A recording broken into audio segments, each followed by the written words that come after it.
Not everything you inherited was wisdom. Some of it was silence. Some of it was shame. Some of it was survival wrapped in scripture, in secrets, in smiles that didn't reach the eyes. Let's be clear. You were never asking for perfection. You were asking for presence, for protection, for someone to say, this ends with me. But instead, you got stories that weren't yours. And now you're bleeding from wounds you didn't cause. This is Beneath the Floorboards, a space for the ones who saw too much, felt too deep, and stayed too quiet. The ones who kept the peace, but lost themselves in the process. This is where we remember what the silence tried to steal. Let's go beneath.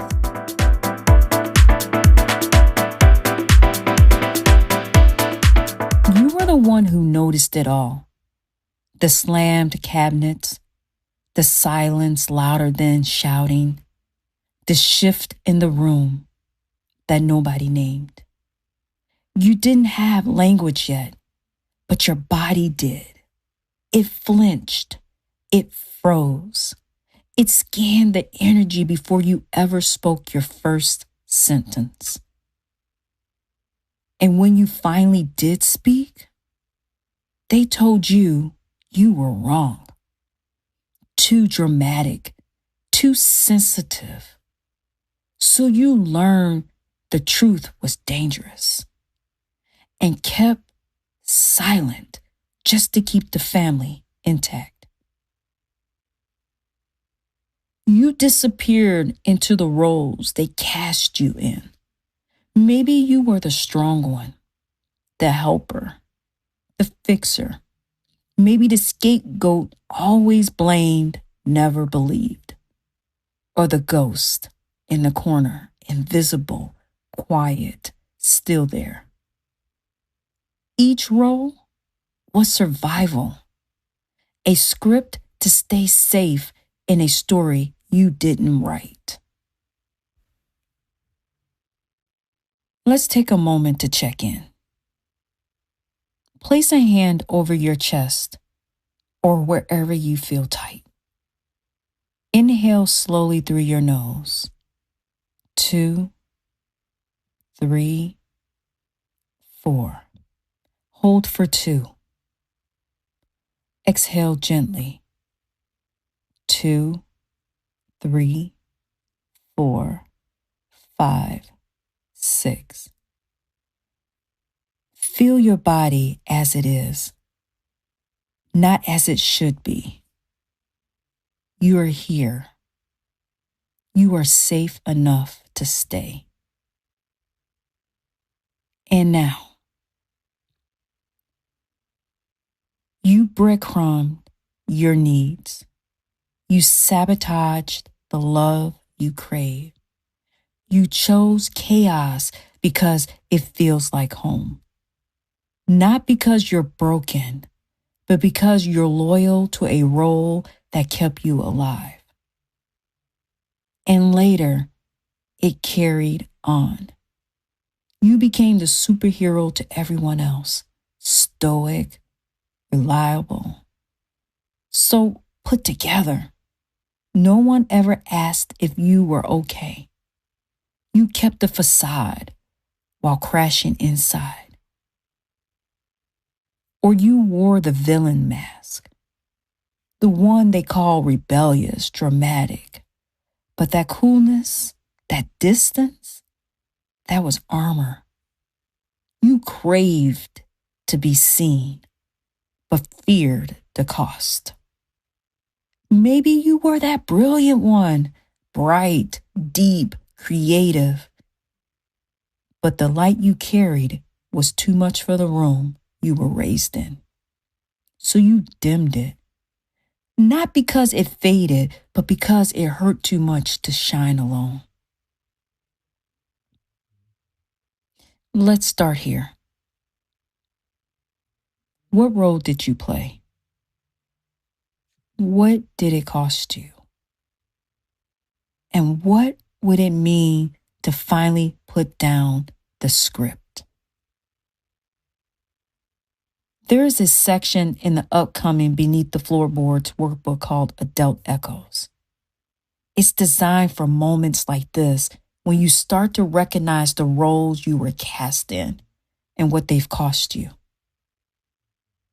You don't have to fix it all. You just have to see it clearly.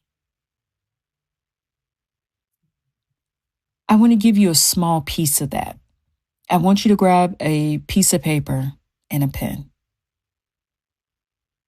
And I want you to write this sentence. I had to be blank in order to feel safe. I had to be blank in order to feel safe. Then I want you to go back and rewrite the second sentence. I am allowed to be blank and still be loved. I am allowed to be blank and still be loved. Here's an affirmation for you. I was never the role they cast me in. I was the truth they couldn't hold. I was never the role they cast me in. I was the truth they couldn't hold. If today's episode stirred something deep or hard to hold, know this: you do not have to carry it alone. We have trauma-informed support, one-on-one coaching, and a growing community doing this work alongside you. If you are in crisis or need to talk right now, call or text 988. They are there 24/7. The workbook is coming soon. It's not about writing pretty, it's about writing free. Get on the wait list now at phoenixfreedom.com and be the first to begin the next layer of healing. It's more than just a journal. It's a place to write where you never were allowed to say, to uncover what your body has held for far too long. You'll find a link in the show notes or at phoenixfreedom.com. And if you're ready for deeper one-on-one work, I offer coaching for those ready to finally live free beneath their story. You can apply at phoenixfreedom.com/coaching. In our next episode, we will explore what happens when loyalty becomes a cage, how we sacrifice our freedom just to keep someone else from feeling abandoned. You're not just the silence, you're the voice that survived it, and you're learning to rise.